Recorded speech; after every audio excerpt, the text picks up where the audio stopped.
Do you think that people in Britain are concerned enough about what's happening in Southern Africa? And I think if British people really understood what is going on there, and if they're sufficiently horrified, they would allow themselves some time to say, how did it all start?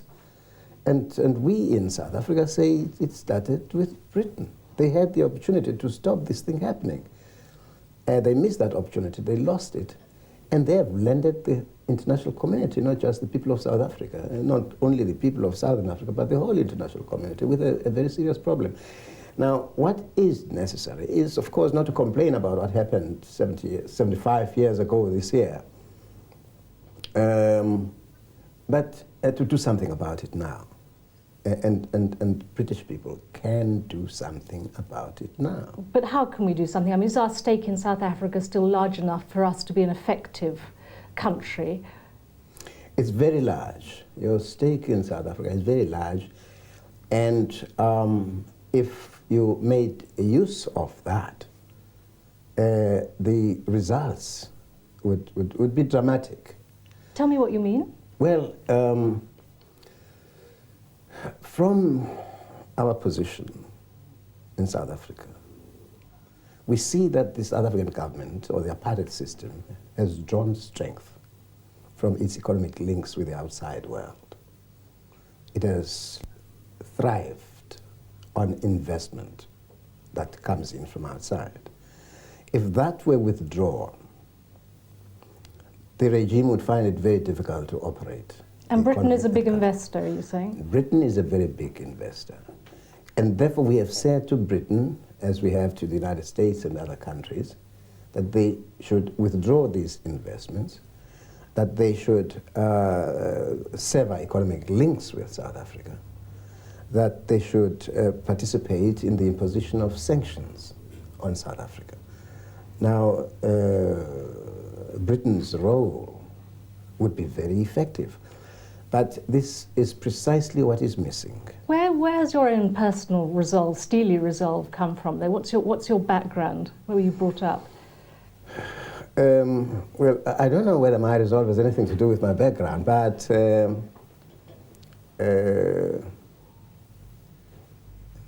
I grew up on the countryside. I was born in the countryside. And for some time, that was my total world. You say in the countryside, in what sort of surroundings?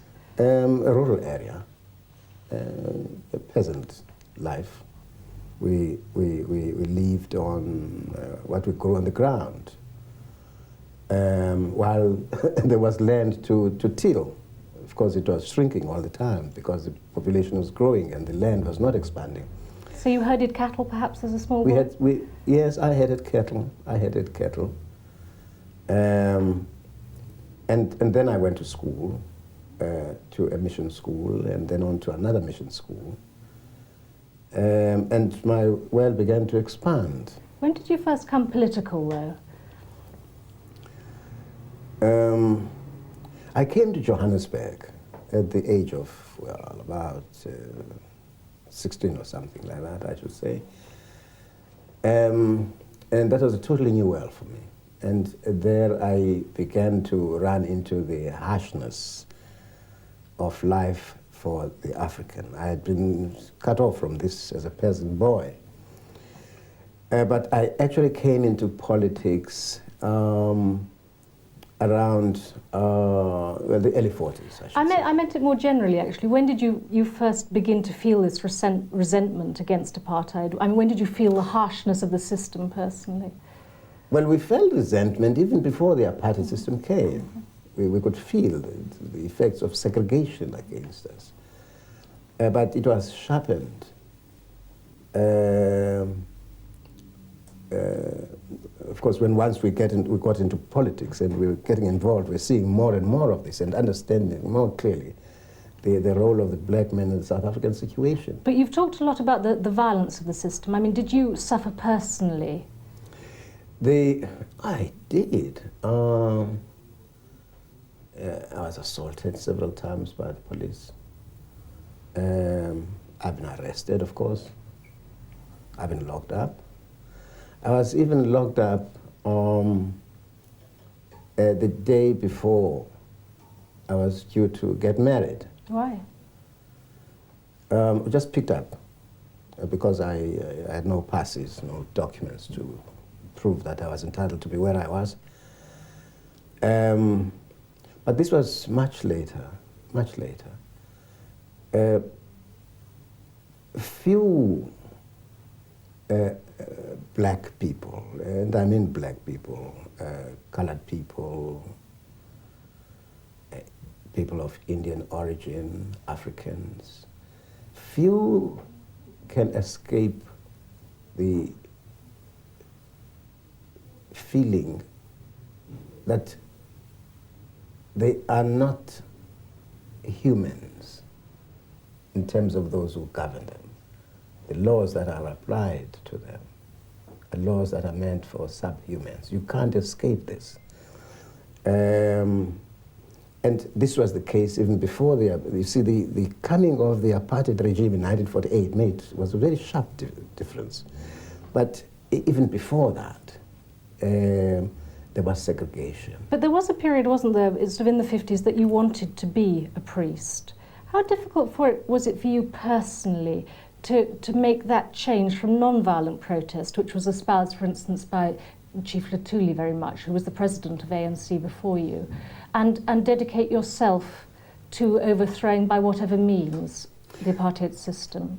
Well, it was very difficult. You know, if you are being attacked, if you are being beaten up every day, if you are being shot at, if you are being insulted and subjected to inhumanities and indignities, and you're a man, you're a human being, and this is being done to you by another human being, you can put up with this for some time, but you do reach a point where you feel you must resist and you must fight back.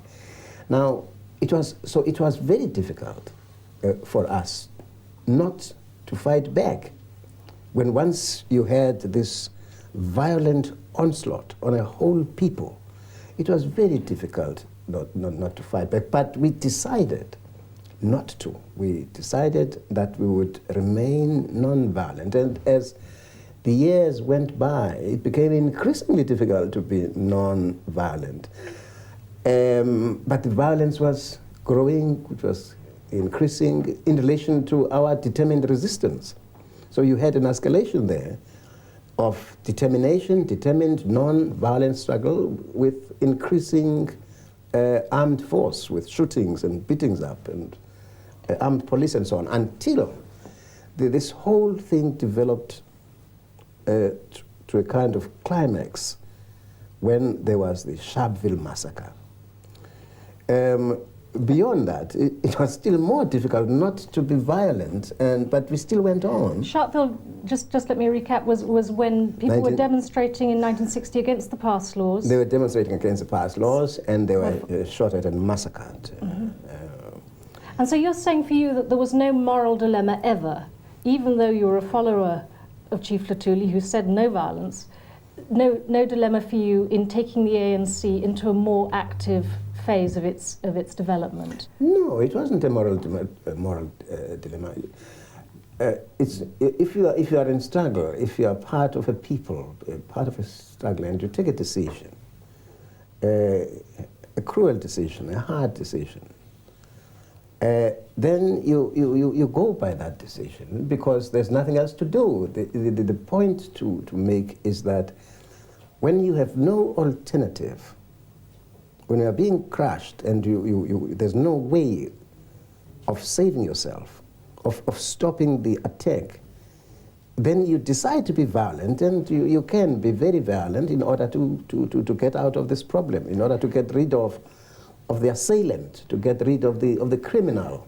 After Sharpeville, of course, you went into exile in Southern Africa and Zambia, and in a certain extent in Tanzania. How difficult a period was that, both for you and the ANC?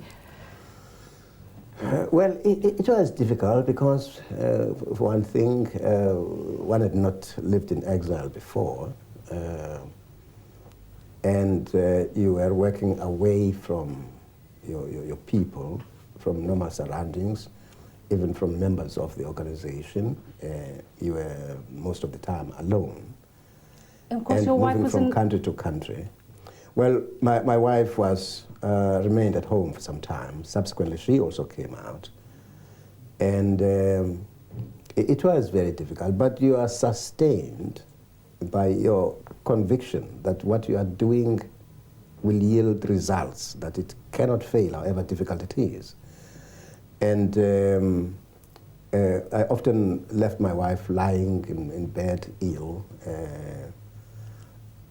with the children, and came and spent a day and went off to the next place, and I was flying up and down to try and build support, international support for our struggle.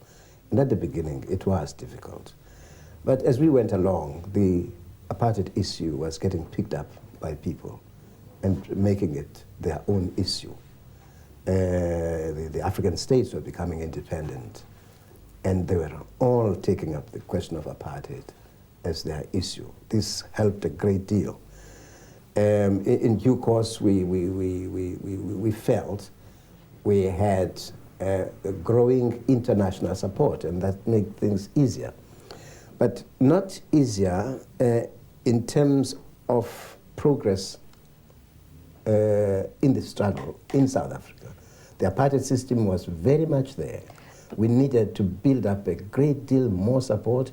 We needed ourselves to struggle with greater determination and make greater sacrifices in order to move towards bringing the system down. Everyone says to me that 1976 was a crucial turning point. How was that? In the sense that although we had young people always involved in the struggle, I mean, we ourselves, I was young, Nelson Mandela and others were young when we entered politics seriously. But in 1976, you had the Soweto massacre. Now, what is that? The police shot at and killed, on our estimates, over 1,000 people, mainly young people, students, including children, over 1,000. That's extraordinary. And simply shooting at them. I mean, and of course, the young people were resisting, but they were resisting again with stones. And they were meeting these volleys of gunfire, and as many as, well, over 1,000 were killed in all this altogether. And so what you're saying is that violent, enormously violent act politicized the Yes, that youth. Drew the youth into struggle, and they have stayed there because apartheid has remained the same. It has remained as cruel as it was in June 1976. The killings have continued. The pressure of the system on the people has remained there. And that was the significance, therefore, of 1976, that it threw into struggle large numbers, active struggle, Has that been into activity. It's made ANC a much more militant organisation. I mean, is that and really polarised the situation between ANC and the right-wing backlash that we're now seeing in South Africa? Has that created difficulties for you, in that you've been forced to adopt a much more extreme position than perhaps you'd have liked, partly because of those young and angry young men that came out of South Africa at the time? Yes, well, the militancy of the ANC actually started in the 70s and has never gone down. In the 50s, I can't imagine an organization more militant than the ANC was then. But what has happened, of course, this militancy has really been maintained. We have always been determined that we are going to fight until we win our struggle. There's never been any relaxation on that score. And members of the ANC can all be said to be militant in terms of their resolve to make sacrifices to to ensure that the apartheid system is ended. But we seem now to be at a new phase, if you like, in the struggle. And you yourself have said it's an exciting phase of the drama. Do you think this is really different? Are you really changing pace, or are things really changing in South Africa now? Well, I think we're making a great deal of progress. Is the end in sight? I think the end is in sight. But between now and the end that is in sight, there is going to be a lot of trouble in South Africa. The conflict is simply bound to escalate because not enough as yet is being done internationally. Are you saying there's going to be a bloodbath? I don't want to call it a bloodbath. It could become a bloodbath. I mean, we must be prepared for that. If conflict escalates and keeps on escalating, no one can say how far it will go. But it's possible to say that we can limit the extent to which the escalation goes if there are other forces coming into play apart from our own struggle inside South Africa. Yes. Our own struggle cannot avoid conflict, armed conflict. But you're saying quite directly, quite specifically, that sanctions could stop a bloodbath. I'm saying that sanctions could stop a bloodbath. I am certain about this. We've always been sure that this is it. But if sanctions do not come and are not effective, then the only option we have is to fight with everything we have. And it then depends on how much pressure we can put on the regime. And the pressure we can put on the regime must be expressed in terms of struggle, of armed conflict, of escalating conflict. Doesn't the prospect, though, of uncontrollable violence worry you? Spontaneous violence? No. Because you've got a lot to lose, or whatever comes after. No.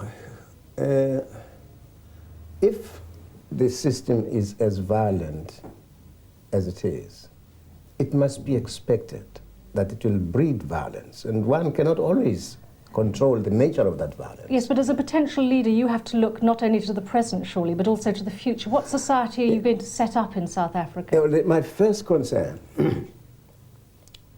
is to do everything possible to remove the apartheid system. We can't have the apartheid system. Just about anything is welcome as an alternative to the apartheid system. So that must be accepted, that the apartheid system must go. If we have to be violent for that purpose, we shall be. If perhaps part of that violence gets out of control, we will try and control it, but we might fail. But at the end of the day, we must be able to say, we've destroyed the apartheid system. Let me put it this way. When the armies of Europe marched against Hitler, many things went wrong there. Many things wrong. Wrong people were bombed and killed. Whole populations were leveled down. Whole cities were destroyed. Of old people, children, innocent people were simply sitting there. They were all leveled and they were all killed. In a way, this was uncontrolled violence because the idea was not to go and kill or destroy cities and kill hundreds and thousands of children. But the idea was to defeat Hitler. That was the objective.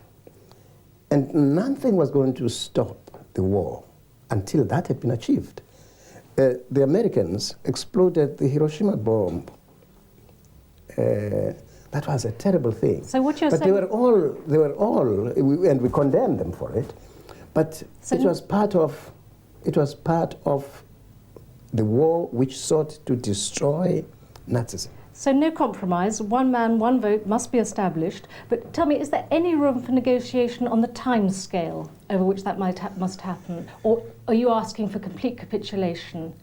No, we are not asking for complete capitulation. We don't think it's necessary. In 1979, Ian Smith came here and met leaders of the liberation movement of Zimbabwe. There was a war going on there.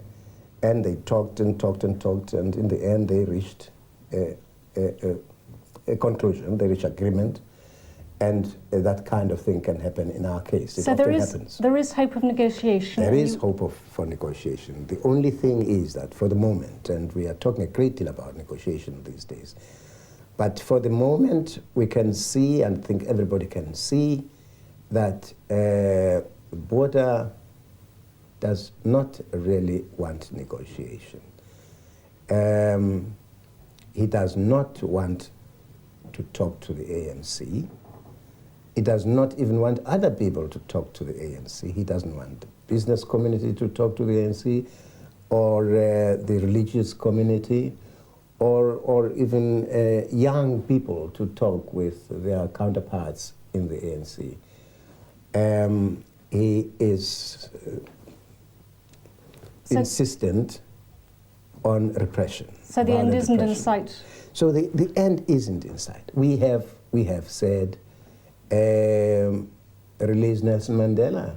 Let Nelson Mandela and other political prisoners and leaders come out of jail and be part of a process which could quite conceivably lead to negotiation. He has refused to do that.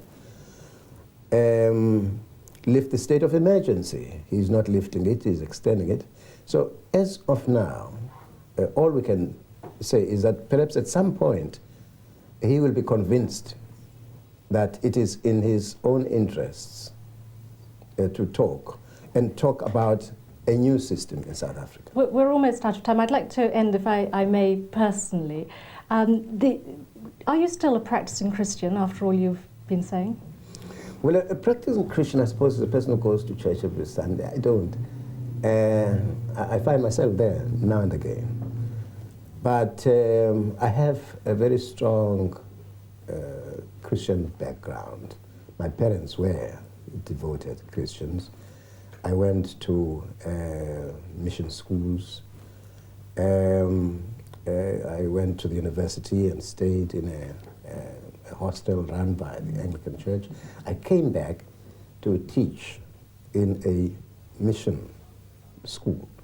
So we have had all this. But the priority now, I even offered myself for the ministry.